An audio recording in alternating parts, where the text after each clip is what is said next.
गांव की सुबह का वक्त था। हल्की हल्की धूप और खुशबू से भरा हुआ का झोंका दरख्तों के पत्तों को सरसराता हुआ गुजर रहा था। हर तरफ कुदरत की खूबसूरती नजर आ रही थी। छोटे छोटे परिंदे अपनी चहचहाहट में मसरूफ थे और नरम मिट्टी की खुशबू से मालूम होता था कि बारिश के कुछ दिन पहले गुजरे हैं। गांव के किनारे एक छोटी सी लड़की नूर अपनी छोटी सी टोकरी लिए खड़ी थी। इसकी आंखों में उम्मीद थी और हाथों में रंग बिरंगे फूल। इसकी उम्र 15 साल के करीब थी।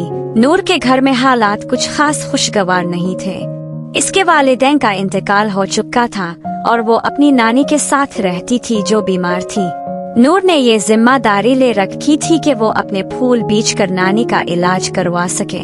गांव से शहर जाने वाला रास्ता लंबा और दुश्वार था, लेकिन वो रोजाना पहाड़ों और खेतों के दरमियान से गुजरती हुई शहर के किनारे फूल बेचने जाती। इस दिन भी नूर अपनी टोकरी लेकर शहर की तरफ निकल गई। रास्ता तन्हा था, कुछ दरख्तों की छांव और कभी कभार किसी जंगल की सरगोशी। शहर का नजारा आहिस्ता आहिस्ता करीब आ रहा था, जहां बुलंद और बाला इमारतें और चमकती हुई रोशनियों का आलम था। नूर ने फूलों की खूबसूरती को शहर वालों के सामने रखा और चेहरे पर हंसी लाते हुए फूल बेचने शुरू किए। लोग इसके फूल पसंद करते और खुश दिली से खरीदते। मगर अचानक इस मंजर को एक खौफनाक मोड़ मिला और नुमादेव शहर के मुजाफात में नमूदार हुआ। इसका जिस्म पहाड़ जैसा था, इसकी आंखें गहरे सुरह रंग की थी और इसके कदम जमीन को धड़काते हुए शहर की तरफ बढ़ रहे थे। लोग खौफ से दौड़कर छप गए।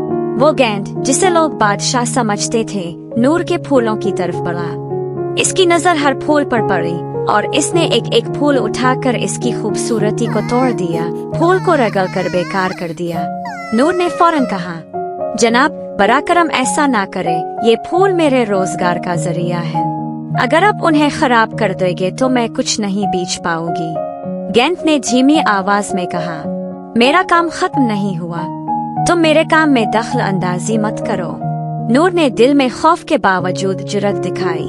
अगर आपने मेरे फूल खराब किए तो मैं भूखी रह जाऊंगी और मेरी नानी को दवा नहीं मिलेगी। लेकिन गेंद की आंखों में गुस्सा झलक रहा था।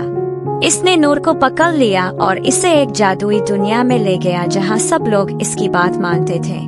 ये इसका महल था जो सुनहरी रोशनियों से जगमगा रहा था। नूर जब महल में दाखिल हुई तो वो हैरान रह गई। ये महल आम मोहल्लों से बिल्कुल मुख्तलिफ था। वहाँ दीवारें चमकती हुई थी, फर्श पर जादुई फूल खिले हुए थे और हवा में खुशबू बसी हुई थी। लेकिन नूर के दिल में खौफ भी था। इसे मालूम था कि वो यहाँ से निकलना चाहती है। कुछ ही देर बाद महल के 2 मुहाफिज आए और नूर को कैद खाने में डाल दिया। वो तन्हा थी, दीवारें सर्द थी और कोई इसकी बात सुनने वाला नहीं था। नूर रोज रो रही थी, दिल में उम्मीद की किरण बहुत कमजोर हो रही थी। 3 दिन गुजर गए। नूर ने ना खाया ना पिया। गेंद आकर इससे पूछने लगा, तुम क्यों कुछ नहीं खाती? क्या तुम्हें मेरे साथ कोई शिकायत है? नूर ने आंखें बंद करते हुए कहा, मुझे जाने दो, मैंने तुम्हें तकलीफ दी नहीं, बस मुझे छोड़ दो।